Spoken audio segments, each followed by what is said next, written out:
Hello, love. Welcome to Feeling Fridays here on the Libran Key. Messages for the highest and the greatest good of the empath journey, the empath collective, and empath consciousness as we know it here on Mama Gaia. This is all for the highest and greatest good of the Elsh collective and beyond, of course. Empaths, light workers, starseeds, healers, awakened, and awakening souls. Know that if this message has found you and or if you have found it, that is always the intention that I put into these messages. Let there be something here for you, for your highest and greatest good, and in your highest and greatest truth. Thank you, family, for being here. And if you are new here, a very warm and loving welcome to you. We're going to get right into it. This message is a bit of an extension of a message that had come through in May. I'm going to link it right here. Having to do with empaths and this fear of the dark. Okay. Now, the dark here, not necessarily being synonymous with evil or anything bad, but primarily with the shadow. And we have the energies of Ralph Ray here on behalf of the Venusian emissaries and the Venusian angelic realm coming through to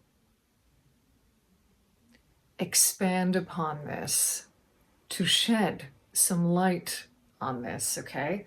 Using those words very intentionally and almost again playing with them a little bit is the energy that they're bringing through with regard to this, because we have many preconceived notions that they want for us to be aware of when it comes to the definition and the indoctrination around particular words, okay? They're indicating to me that there will be a lot of nuance here in this particular message, a lot of coding in this particular message. So open yourself up of your own free will to receiving what you need to receive here, your higher self receiving what it needs to receive here, even if some of these messages may seem a little like, what the heck? How can I make sense of this? Okay. What I'm hearing is open up your heart, open up your mind, open up your body. Be open to understanding the coding in these particular messages, all right? So to start off, I am working with Astrophyllite here and Tektite, this black Tektite, okay? This is coming off of the previous message with regard to fear of the dark. I always feel like Astrophyllite is like light in the darkness, very cosmic energy to Astrophyllite, along with the Tektite as well. And what's interesting is Tektite is very much an energy that's great to work with transmuting the shadow, okay? So we're going to talk a little bit here on that note about the empath shadow. And this is a thing because it's related to the dysfunctional aspects of the ego as an empath and how empathy has been manipulated across millennia. I'm just reading off of my notes here based on the meditation right before getting into this message, okay? So this empath shadow is an energy that presents itself in the empath. They're almost showing it to me like, again, it's part of the coding or the blueprint or the indoctrination that empathy has undergone, specifically with regard to the way that it has been manipulated across millennia energetically. This empath shadow is rooted in shame, guilt, and unworthiness. Now, they really want to focus on the unworthiness aspect of it for this particular message. This can be connected to really straightforward concepts like not being enough or not feeling you are enough, not feeling you are enough to be loved simply for who you are, and this dynamic of needing to be a quote unquote good person, and I put that in quotation marks, to be loved, because so much of this good person dynamic, unfortunately, has been the product of the ill manipulation of empaths, especially they're giving me in family dynamics where you're raised to be a certain way or do a certain thing. This is also a reflection of the narcissist empath paradigm dynamic as well, where, and again, they're bringing in that energy of this ill manipulation of the narcissist, right? Who will put this kind of, it's a hold is how they're showing it to me, like a hold on the empath. There's something in the narcissist energy that triggers this essentially, and the empath is what they're showing me. I don't want to get too off on that though, because they really want to focus here on this feeling of unworthiness just as a consciousness in and of itself. So it's connected to needing to be a good person to be loved, and they need to quote unquote do the right thing. So what's interesting is that this is all very much connected to self-sacrifice. In many instances, this is connected to self-sacrifice, but they're referring to this self-sacrifice in a very disempowering sense, because they're reminding me of another message that came through regarding sovereignty. And when we are functioning from a place of sovereignty, there is no real concept of self, of the self being sacrificed, because you're whole. You're whole. So there is no, when you are sovereign, your choice to do something, you're fully embodying it. It's not like you feel, just feel into the energy of that for a second here. This energy of sacrificing yourself versus wholly embodying sovereignty and making a decision to do something from that place. It's very nuanced, but it's very different, okay? It's a different frequency altogether. So this self-sacrifice in the disempowering sense is essentially when you are not in alignment with your inner knowing, intuition, and authenticity. When you are not in alignment with your inner knowing, intuition, and authenticity, and you make sacrifices, right? Because there's a disalignment going on, all right? And on that note, I'm just going to start popping some cards for us to better understand this in terms of the dynamic. Now, I also asked for them to give me a kind of reading right now, currently, at the time of this recording of this message,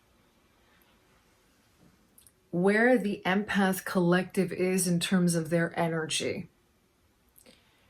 Like if we could read the energy or the frequency and the full capacity of where empaths are collectively right now, where would we be?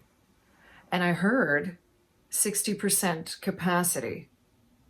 And I asked them, what does that mean? Like, okay, so 60% capacity in terms of what? Life force energy? Like, where are we? And essentially, the response I got was the mastery of our energy and our true power. In terms of fully embodying and mastering our energy and our true power. And they gave me the analogy here of when we talk about only using 10% of your brain, right? And this other 90%. Now, I mean, again, what is really true with that? Truly, what is really true with that, and why the focus on the brain? That's going to put me off on a tangent because we know that the heart is much more, way bigger in terms of its ability to expand, and the energy of the heart and the intelligence of the heart is has a greater capacity than the brain does, right? Although the brain, they're showing me, I'm hearing the word is a conductor of energy too. So we don't want to, like, you know, obviously discount the brain. Again, they're bringing it back to the energy of balance. There's something that they're showing me when we begin to actually activate the heart even more, the brain comes more online. Isn't that interesting? They're showing me that in terms of like a conductor, and I'm also hearing the word conduit for that. Conduit. Okay.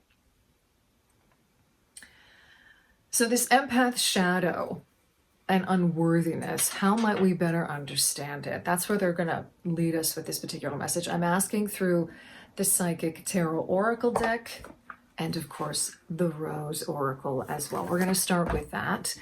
How might we better understand this empath shadow? Okay. I'm going to start with the Rose Oracle and see what wants to come through here. Because they're showing me again, okay, so this is sort of coming off of this fear of indoctrination. Fear of the dark. Yeah, maybe it is fear of indoctrination in some of us, 100%, okay? It's interesting because they're showing me that that's actually significant, because a fear of indoctrination is also a fear of being controlled in a way, right? How is this connected though to the shadow? Okay, because they're showing me that the empath in one way or another, when it comes to the ill manipulation of empaths in one way or another, this has been about control. This has been about control. So we have to understand one of the ways that we have been controlled is through the indoctrination and religious programming of being afraid of the dark, being afraid of the dark. So the dark, especially through a lot of not just religious programming, but also Hollywood and TV and stories, have painted a very, anytime we look at something that is like the darkness or like the shadow, it's like always presented to us in a very horrific way, like in a horror movie. There's a deliberate reason that is being done, because it provokes fear. So the moment we start to get really scared about something that is considered dark, or something that, and then that is painted as evil, we amp up the fear quotient in us, and we want to avoid it or shut it down or not think about it or not talk about it. They're also showing me the fear of death being connected to this as well. And that's connected to transformation. So sometimes this could also be a deeper thing of fear of change, fear of having to face something about yourself that could be the actual, and 9 times out of 10 is the path towards a more fuller embodiment of your higher self, okay? Because just like we have, you know, when we're talking about Pluto, Plutos in Greek means riches, and this is the energy of the underworld, synonymous with the psyche, synonymous with the subconscious and the unconscious, and going into these places, you know, it ain't exactly all like sunshine and rainbows and daisies and cotton candy. No. But it is almost like it is the gateway, is how they're showing it to me. They're showing me portals again with this. There's something about this where the riches lie for us to transmute this energy. Or else they're giving me this as an analogy of like when you just want to be comfortable, comfort zone. Let's just look at it that way, okay? To put it in a little bit, in a much more straightforward context, right? So when we stay in our comfort zone, and in a lot of motivational talk and books is so much about this, right? Like I remember the first time ever reading about this, it was like Sean Covey, Stephen Covey's son, in 7 Habits of Highly Effective Teens, okay, which it was an offshoot of his father's book, The 7 Habits of Highly Effective People, where he spoke about when we stay in our comfort zone. So this fear of the dark keeps us in our comfort zone. Feel into that again. There's coding in that. It keeps us in our comfort zone. And then we never stretch beyond that. And the only way that we grow is to do that. And I'm hearing, you know, the term, everybody's like, exit the matrix. A really simple way to do that is to exit your comfort zone. Exit your comfort zone. Because as empaths, we have a tremendous capacity to transmute shadow. The brighter the light, the darker the shadow. Carl Jung. And you know, I just did a video on this, a little video message on this that I'm going to be posting on Instagram. Come over to the Instagram family. I'm going to be back on there. The link is in the description box below, where I'm going to be posting different videos, not stuff I post here. Probably going to be getting a little bit more maybe personal with that sort of stuff over there. Even though, you know, as an introvert, that's not my happy place, but whatever. The wastelands. This is it. This is it. They want me to keep on shuffling. Isn't that interesting? Isn't that interesting? Because a whole bunch of cards just popped up. But we got this. Look at this. This wasteland is like the underworld. Okay, they're showing me here the analogy of Jesus in the desert.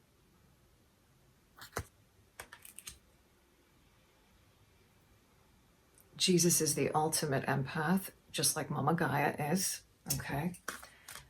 Okay, I'm going to rephrase that. The story of Jesus, as we understand it, okay, as what's been presented to us, as what is written in scripture, let's say, let's just leave it at that, is a very interesting analogy regarding the transmutation of shadow and empath power, essentially, is what they're showing me. Okay, so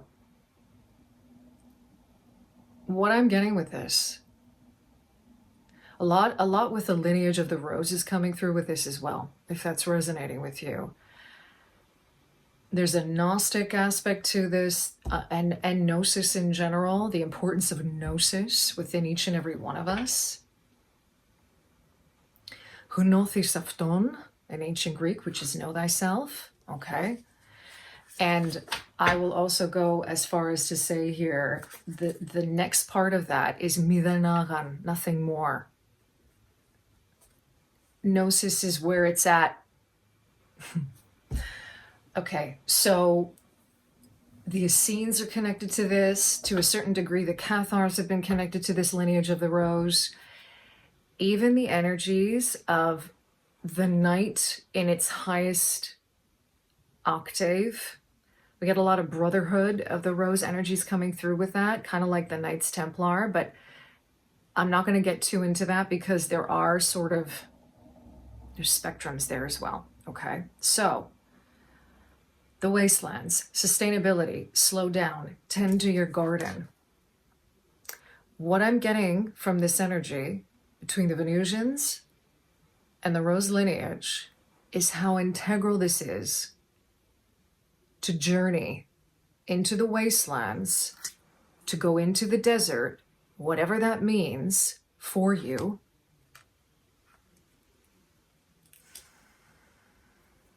to transmute all the riches.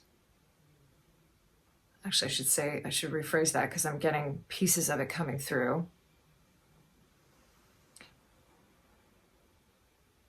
To find all that shadow holds in terms of the riches within, to transmute that energy into even higher consciousnesses, they're showing me, and love, like beyond what you could have possibly imagined for yourself.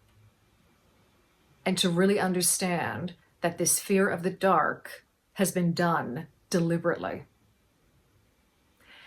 They're also showing me how the dark is synonymous. The void energy is very synonymous with the feminine.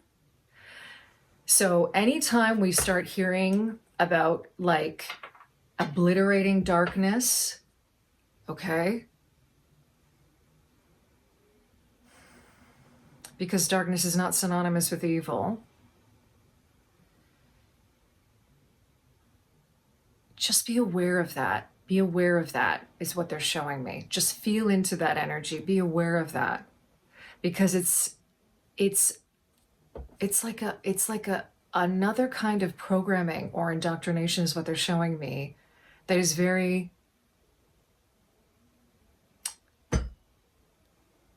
I'm hearing anti-feminine. It's like we're not looking at everything holistically. We're not looking at everything holistically. They're also showing me the energy of spiritual bypassing in that too. Where it's like, you know, I don't want to talk about, we're not going to get into the nitty gritty of your traumas and, you know, the fears that you have. We're just going to bypass that and just focus on all the positive things that are necessary. For you to be, I'm even hearing right now, for you to be a spiritual person. Whoa, okay, that's like, what? Okay. At the bottom of the deck, come to me, attracting like a rose, receive, abundance, desires. This is beautiful, divine feminine energy. Come to me, okay? So this results in this. It's about coming back to self. It's about aligning to your true heart's desires. Okay, wow, that was fast. Psychic Tarot coming out. Yeah. Discontent and boredom. That is the equivalent to, that's the four of the emotion, the emotional body. Oh, wow. The universe. I'm just going to pull all of these for a second. Yeah. Partnerships and alliances.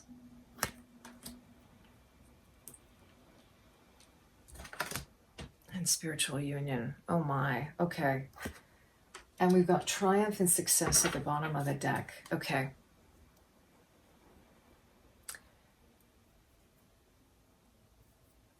I'm hearing know your truth.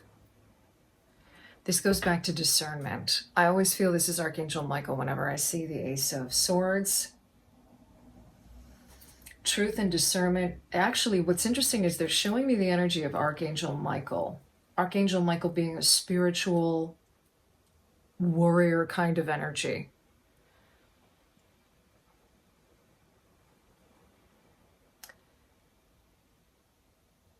Also, I'm hearing a transmuter. I'm hearing a transmuter of truth.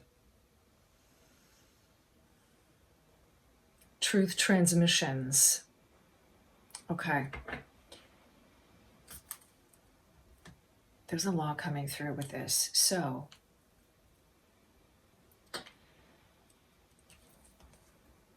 the universe is made up of light and dark. The multiverse, for that matter, is very multifaceted, the same way that light and dark are multifaceted. And even light and dark as a polarity exists upon a spectrum. I'm hearing light quotient and dark quotient. I'm also hearing enemies at the gate. There's coding in this, so I'm just going to keep on moving. They're showing me a pineapple in the pineal gland. This is a form of consciousness with regard to fear of the dark that can actually block us in terms of expanding into our psychic abilities, our intuitive abilities, into a deeper understanding of the universe and the multiverse itself. And this goes back to, okay, so they're inferring here that this has to do with separation consciousness and division consciousness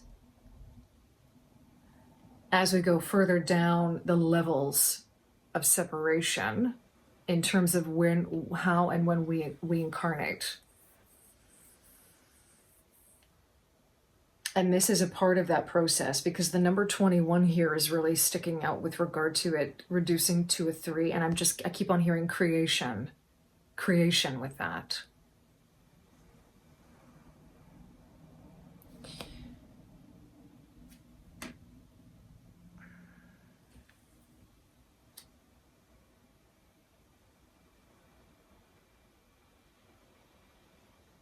I'm hearing the creation of truths and untruths, okay? Discontent and boredom. This is the Four of Cups. Okay, so you see this rainbow that is at this person's back, like divine intervention, this sort of prism of energy, this spectrum again of understanding, goes back to this multiverse thing. This is again the energy of you stay in your comfort zone. Okay, no growth. And it is all available to you. It's there the whole time. And the key is consciousness. The key is the expansion of consciousness. It starts with awareness. In so many different spiritual traditions, this is always how it starts. Consciousness and being conscious. Conscientiousness, even, is what I'm hearing. Okay, so this is where the change happens, right? Because then we move into these energies of partnership and alliances and spiritual union. They're showing me this spiritual union with the self, like the union of you within yourself, your higher self with you, like fill in the blank, connecting the dots, bringing it back to you, bringing it back to your true self versus the dysfunctional ego, for that matter, right? Or the constructs of yourself and what you believe yourself to be. I'm also hearing confines again. They're showing me a treasure chest again. They've brought this through before. So I'm seeing like us like in a box, like we're this treasure chest. Interesting, because then they always show me chest like here. Isn't that interesting? Again, portal, heart portal. So this treasure chest is like shut.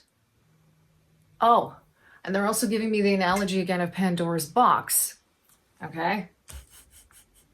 I feel like that's a whole other message for a video. I'm not going to get into that. Okay. But, you know, it's this whole, like, again, you know, curiosity killed the cat. Don't step outside of your comfort zone. Something bad's going to happen. Like the other shoe's going to drop. This is connected to the doom imprint. Okay.